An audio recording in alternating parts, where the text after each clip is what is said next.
Hello everybody and welcome to Attaché, the show that gets you in, out, and around some of the world's greatest cities. My name is Alex Hunter and I'll be your Sherpa on this Life Well Traveled. And today we're in Shanghai.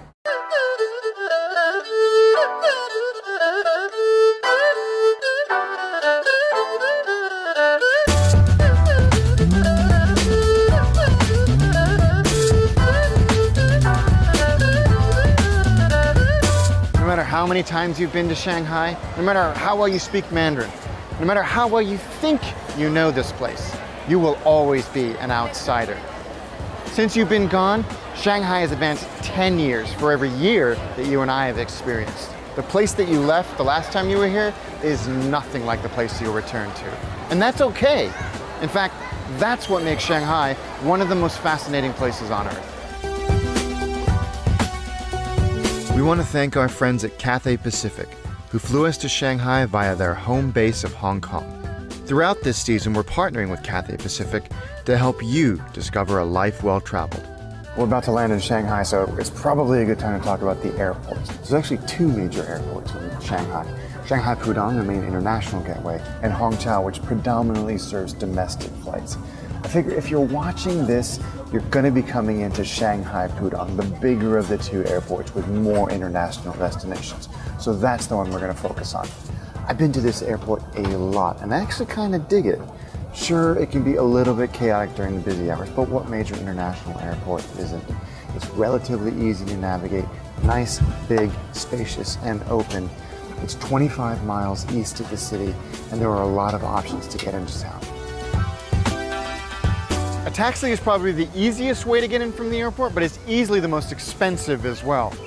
A taxi from the airport to right here in People's Square in the middle of Shanghai will take about an hour and cost you 160 yuan. There are taxi ranks outside Terminal 1 and Terminal 2, and avoid the touts that will approach you as you walk from the terminal to the taxi ranks. Just get in line, take a real taxi, you'll be fine. One other thing to note, it's rare for taxi drivers to speak English, so if you can, get your destination written down in Chinese on a piece of paper or a business card. Most hotels will be happy to provide this for you.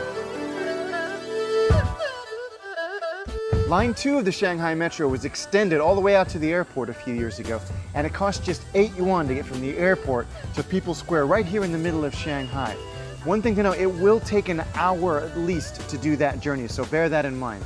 But two things to note if you're going to take the metro from the airport. It only runs from 6:30 a.m. to 9 p.m. and you need to change at Guanglan Road if you want to go further into Shanghai. But by far my favorite option, easily the coolest of all airport transfer options in the entire world, is Shanghai's maglev train. The train uses magnetic levitation technology, yes, magnetic levitation, to rocket along the rails at 267 miles an hour. So that will get you from the airport to Longyang Road at the end of the line, 17 miles away, in 7 minutes. In the run-up to the 2010 World Expo, the Shanghai public transport infrastructure was aggressively expanded and vastly improved. So you now have a city that's cheap, quick, and relatively easy to get around. At the heart of this public transportation system is the Shanghai Metro, a 21st century subway system that covers most of the greater Shanghai area, which makes it the largest network in the entire world by track length. 10 million people use its 14 color-coded lines every single day. It's fast, cheap, air-conditioned, which is amazing in these hot, sticky summer months, and easy to use. All the signs and station announcements are in English as well as Mandarin. There are different types of metro ticket you can get from the automated kiosk or from the ticket booth. There's single journey tickets like this one, which will get you from point A to point B, and 1- and 3-day travel passes, which will give you unlimited travel on the metro for 1 and 3 days. But if you're going to be here for more than 3 days or plan on using other forms of transport, it's definitely worth getting one of these, a Shanghai Public Transportation Card, or Jiaotong card. It's a stored value card that works on the maglev train, the metro, ferries, buses, and even taxis. Like most major cities, the subways and trains in Shanghai usually, but not entirely, stop between midnight and 5 a.m. So be sure to plan accordingly and find out the hours of the stations and lines that you're going to need for your journey. If you need to get around between midnight and 5 a.m., then taxi is really your only bet. The good news is taxis are abundant in Shanghai. There are over 50,000 of them swarming the city. So one of the things that you'll notice that we've learned too is that even with a green man, that doesn't mean that you've got safe passage across these busy streets. Buses and scooters, the deadly electric silent scooter, still come hurtling around the corner, so watch your back.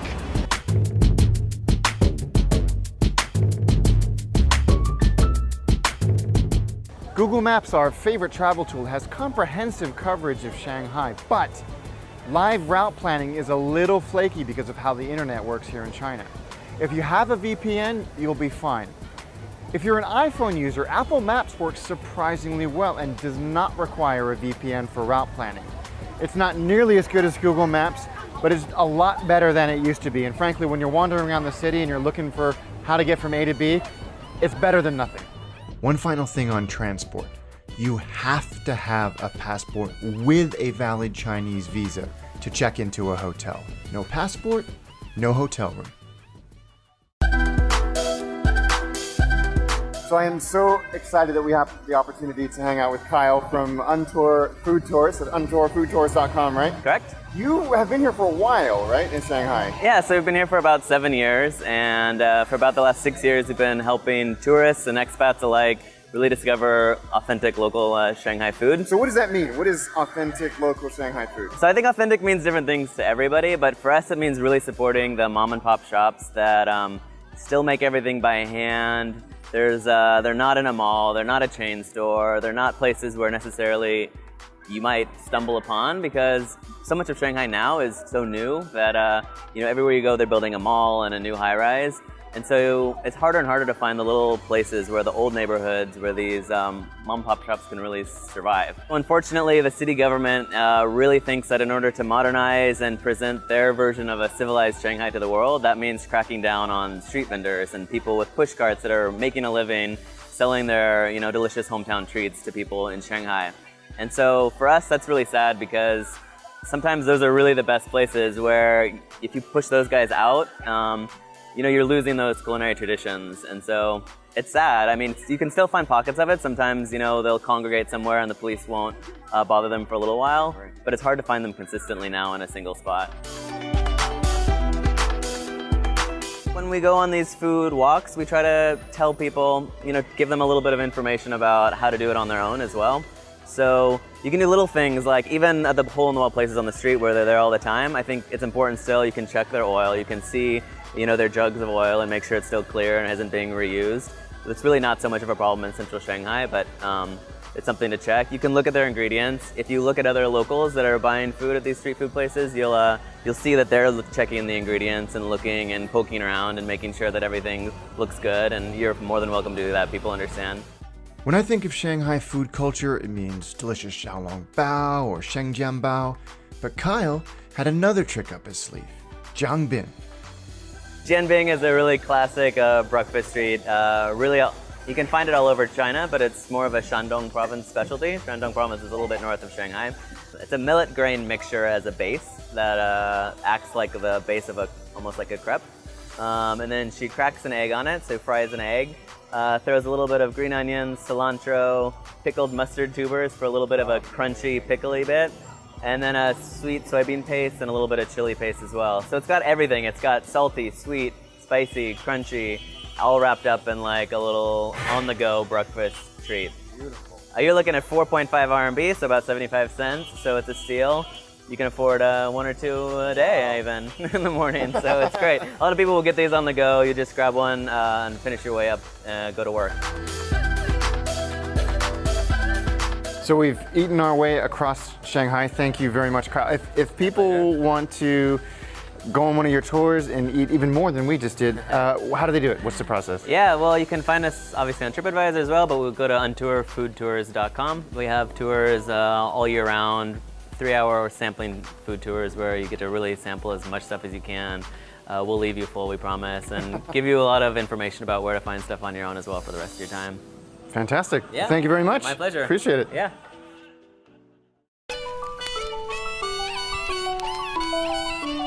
The official currency of China is the renminbi, often abbreviated as RMB.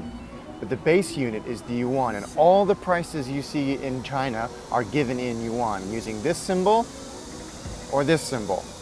A lot of Chinese currency is in bill form, even small change, but you will still get 1 yuan coins like this one. The yuan is technically a restricted currency, but it's still very easy to exchange most major currencies here. But it can be quite a laborious process. I've heard that it can take up to an hour to exchange currency in a bank, but it really shouldn't when you do it. But you'll need to bring your passport, which they'll photocopy, and there's paperwork to fill out. It's kind of a pain. My tip, just use an ATM machine to get cash out. They are everywhere. They'll have no problem accepting your overseas card, and you'll usually get a better exchange rate. One weird thing about the ATMs here is that while they'll often have the Plus, Maestro, or Cirrus logos on them, they aren't always connected to those networks. The only way you'll find out is if you try. A bit of a life lesson there for us all, Greg. And when you're at an ATM getting cash, get a little bit more, because those chip and PIN devices that you'll see in restaurants and shops almost always won't take MasterCard and Visa, and forget about trying to use an American Express here in China. It just won't happen. One last thing on ATMs. If you're using an ATM with a chip and PIN device in a shop and it asks you for 6 digits for your PIN, but your PIN's only 4, here's a trick. Put 00 and then your PIN in. So in Greg's case, it would be 00. No. 5, 5, 5. We finish. 5. I repeat. 5, 5, 5, 5. While not the bargain destination it once was, Shanghai is still very affordable on almost all fronts. How affordable? Let's do the rundown. A cup of coffee will cost you around 22 yuan. A pint of beer will cost you. Actually, funny story, we've had beers ranging from less than £1 all the way up to £8 here in Shanghai. Hotel bars, expat bars, anywhere near the tourist areas, you're gonna pay 6, 7, £8 for a beer. But the street vendors, we've had 500 milliliter beers for less than £1. So, choose wisely. And for the most reliable indicator of a nation's cost, the good old Big Mac, you're gonna pay about 18 yuan, or about $2.60 US. Tipping haters, rejoice. Tipping is just not a thing here in China. A lot like Japan, tipping can actually cause embarrassment if done in the wrong way. I've heard reports from friends who have left a couple of yuan on the table as a tip, being chased down by the waitstaff to give them back the money they left behind. So forget about tipping while you're here in Shanghai. It's just not a thing. One quick note on shopping. Because of China's booming middle class, the various free trade zones in Shanghai, and a bunch of other economic incentives, Shanghai is a shopper's paradise. Luxury goods, electronics, sporting goods, antiquities, there is something for everyone here. And not only is bargaining acceptable, it's encouraged. Hell, it's considered sport here. But as a good traveler, of course, only bargain with the intention of actually buying something. One final thing, antiquities cannot be taken out of China. Anything made before 1911 cannot be taken out of the country. Do so and you could get in a lot of trouble. So don't.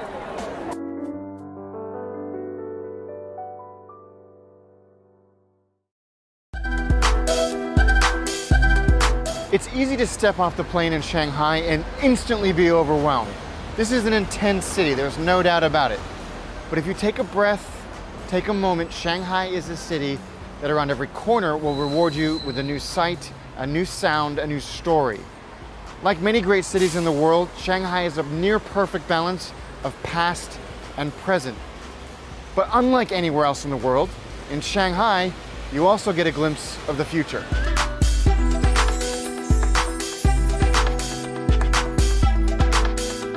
And that, my friends, is the Attaché Guide to Shanghai.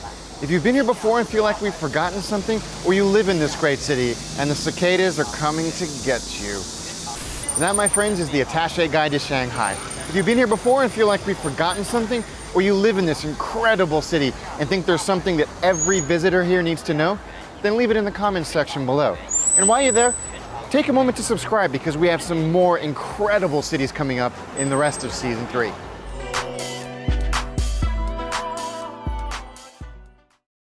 Thanks again to our friends at Cathay Pacific. We couldn't have done this episode without them. Do you have a tip to lead a life well traveled? Leave it in the comments section below.